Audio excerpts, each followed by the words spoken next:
ઉતરી ગયું છે। રવિવારે અમેરિકાએ ઈરાનના પરમાણુ ઠેકાણાઓ પર હુમલો કર્યો।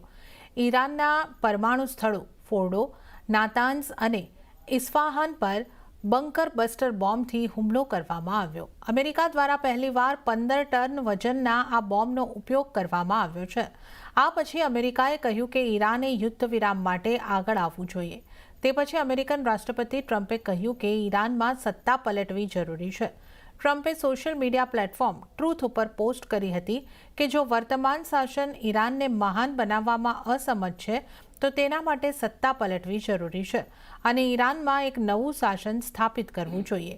ટ્રમ્પે ઈરાન વિશે મેક ઈરાન ગ્રેટ અગેનની પણ પોસ્ટ કરી હતી। આ તરફ ઇઝરાયેલી સેનાએ દાવો કર્યો છે કે તેમણે ઈરાનના 6 એરપોર્ટ ઉપર હુમલો કર્યો છે।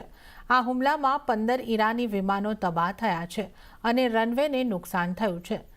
ઇઝરાયેલની ડિફેન્સ ફોર્સે સોશિયલ મીડિયા પર આ હુમલાની માહિતી આપી છે। આઈડીએફે જણાવ્યું હતું કે આ હુમલાઓ પશ્ચિમ, પૂર્વ અને મધ્ય ઈરાનમાં સ્થિત એરપોર્ટ પર કરવામાં આવ્યા હતા। ઇઝરાયેલી સેનાએ એમ પણ કહ્યું હતું કે રનવે અને ભૂગર્ભ બંકરોને પણ નુકસાન થયું છે। આ ઉપરાંત આઈડીએફ અનુસાર આ હવાઈ હુમલાઓમાં F-15 અને F-5 ફાઇટર જેટ, રિફ્યુલિંગ પ્લેન અને AH-1 કોબ્રા એટેક હેલિકોપ્ટરને નષ્ટ કરવામાં આવ્યા છે। ઈરાને હજુ સુધી આ હુમલાની પુષ્ટિ કરી નથી। તો આ તરફ ઈરાન પણ રોકાવા માટે તૈયાર નથી। ઈરાને અમેરિકાને ધમકી આપી છે। ઈરાને રાષ્ટ્રપતિ ડોનાલ્ડ ટ્રમ્પને ધમકી આપતો સંદેશ મોકલ્યો છે। ઈરાને ચેતવણી આપી છે કે જો અમેરિકા હુમલો કરશે તો તે અમેરિકામાં હાજર તેના સ્લીપર સેલને સક્રિય કરશે। આ દરમિયાન ઈરાનના Islamic revolutionary guard corps IRGC ના પ્રવક્તા ઇબ્રાહિમ ઝોલ્ફાઘરીએ કહ્યું કે અમેરિકા હવે સીધું જ આ યુદ્ધમાં જોડાઈ ગયું છે અને ઈરાનની પવિત્ર ભૂમિનું ઉલ્લંઘન થયું છે। ઈરાનના કમાન્ડરે કહ્યું કે મિસ્ટર ટ્રમ્પ ગેમ્બલર, તમે આ યુદ્ધ શરૂ કરી શકો છો પણ અમે તેનો અંત કરીશું। આ ઉપરાંત ઈરાનની મીડિયાએ ઈરાનના કમાન્ડર ઇન ચીફ અમીર હતામીનો એક વિડીયો પણ જાહેર કર્યો છે। આ વિડીયોમાં તેમણે કહ્યું છે કે ભૂતકાળમાં જ્યારે પણ અમેરિકાએ ઈરાન વિરુદ્ધ ગુના કર્યા છે ત્યારે તેને કડક જવાબ મળ્યો છે અને આ વખતે પણ એવું જ થશે। આ દરમિયાન ઈરાનની નેવી અરબની ખાડીમાં ઉતરી ગઈ છે। ઈરાનની નેવી દ્વારા યુદ્ધ જહાજો, મિસાઇલ લોન્ચર અને ડ્રોન તૈનાત કરવામાં આવ્યા છે। યુદ્ધ મિશન માટેનો આદેશ ગમે ત્યારે જાહેર કરવામાં આવી શકે છે। ઈરાને કહ્યું છે કે નુકસાનો થવા છતાં તેમનું યુરેનિયમ એનરિચમેન્ટ કાર્ય ચાલુ રહેશે। ઈરાન ઇઝરાયલ યુદ્ધ પહેલાથી જ વિસ્ફોટક હતું અને હવે અમેરિકાના હુમલાઓએ તેને વધુ વેગ આપી દીધો છે। ઈરાનના પરમાણુ સ્થળો પર અમેરિકાના બોમ્બમારાથી પણ ચિંતાઓ વધી ગઈ છે। સંયુક્ત રાષ્ટ્ર, IAEA, રશિયા, ચીન, યુરોપ બધા જ ચિંતામાં છે।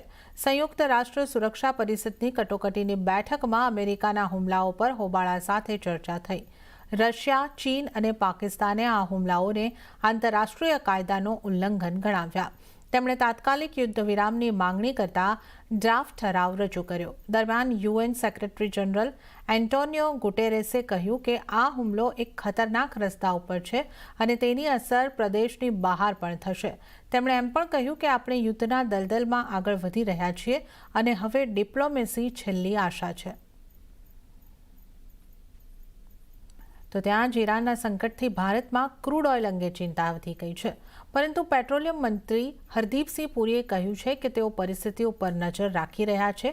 તેમણે વધુમાં કહ્યું કે તાજેતરના વર્ષોમાં ભારતે તેલ આયાત માટે સ્ટ્રેટેજીમાં ડાયવર્સિફિકેશન કર્યું છે અને તેથી હાલમાં ચિંતા કરવાની કોઈ જરૂર નથી। We had diversified the sources of supply. And out of the 5.5 million barrels of crude oil that India consumes daily, about 1.5 and 2 million only come through the Straits of Hormuz. We import roughly 4 million barrels through other routes, and our companies, the oil marketing companies, have enough stocks. Most of them have stocks up to 3 weeks. One of them has in fact 25 days stocks. And we are also confident that we can increase the supply of crude through other routes should the situation so warrant. તો Iran